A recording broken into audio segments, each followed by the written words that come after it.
যদি আপনার হাত দিয়ে কখনো কোনো খারাপ কাজ হয়ে যায়, সাথে সাথে হাত দিয়ে একটা ভালো কাজ করার চেষ্টা করুন। যদি কখনো এমন হয় যে আপনার চোখ দিয়ে কোনো খারাপ কাজ বা অন্যায় করে ফেলেছেন, তাহলে চোখ দিয়ে সাথে সাথে একটা ভালো কাজ করার চেষ্টা করুন। আপনার পা দিয়ে যদি কোনো কাজ হয়ে যায় এমন যে কাজের মাধ্যমে আল্লাহ তাআলা অসন্তুষ্ট হবেন, তাহলে এমন কাজ করুন যে কাজের মাধ্যমে আল্লাহ তাআলা সন্তুষ্ট হয়ে যেতে পারে। যেমন ধরুন, আপনি চোখ দিয়ে এমন কোনো অন্যায় করে ফেলেছেন, এমন কোনো কিছু দেখে ফেলেছেন, খারাপ কোনো কিছু দেখেছেন যেটা আল্লাহ তাআলা পছন্দ করেন না, অথবা এটা দিয়ে গুনাহ হয়ে গিয়েছে। সাথে সাথে আপনার কাজ হবে এই চোখ দিয়ে কোরআন তেলাওয়াত করা অথবা ভালো কোনো কাজ করা।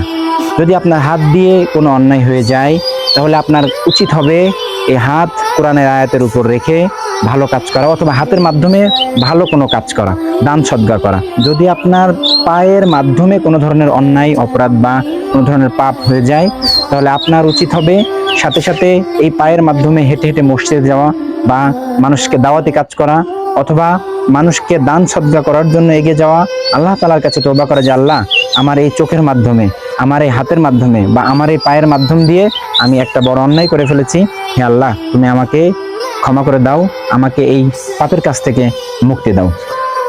কেন জানেন এই কাজগুলো কেন করতে হবে জানেন? যখন একজন মানুষ কোনো অন্যায় করে, তখন তার অন্তরটা আস্তে আস্তে অন্যায়ের দিকেই ধাবিত হয়। ঠিক একইভাবে যখন কোনো মানুষ ভালো কাজ করে, তখন তার অন্তরটা আস্তে আস্তে ভালো কাজের দিকে যায়। তো যখন আপনি ভালো কাজ করবেন, খারাপ কাজ করবেন, ভালো কাজ করবেন, খারাপ কাজ করবেন, অন্তরটা যখন যে কাজ করবেন সেই কাজের দিকে যেতে থাকবে।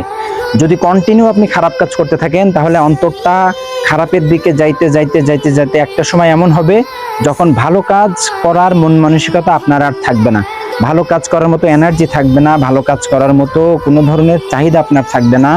তখন ইচ্ছা থাকলেও আপনি দেখবেন যে ভালো কাজ আপনি আর করতে পারছেন না। ঠিক একইভাবে যারা ভালো কাজ করে, তারা ভালো কাজ করতে করতে তাদের অন্তরটা এমন হয়ে যায় যে ইচ্ছা করলেও তারা আর খারাপ কাজ করতে পারে না।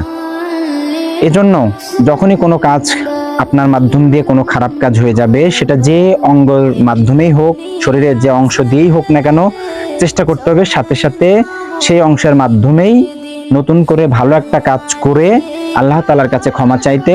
আল্লাহ তাআলা অবশ্যই তওবা কবুল করেন, আল্লাহ তাআলা অনেক ক্ষমাশীল। আশা করি আমাদের সবাইকেই তিনি ক্ষমা করে দিবেন। আমরা চেষ্টা করব যে কোনো ধরনের অন্যায় থেকে নিজেকে বাঁচিয়ে রাখতে।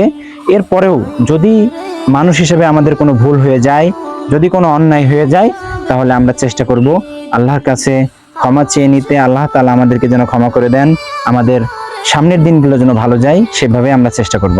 আল্লাহ তাআলা আমাদের সবাইকে তৌফিক দান করুন। আসসালামু আলাইকুম ওয়া রাহমাতুল্লাহ।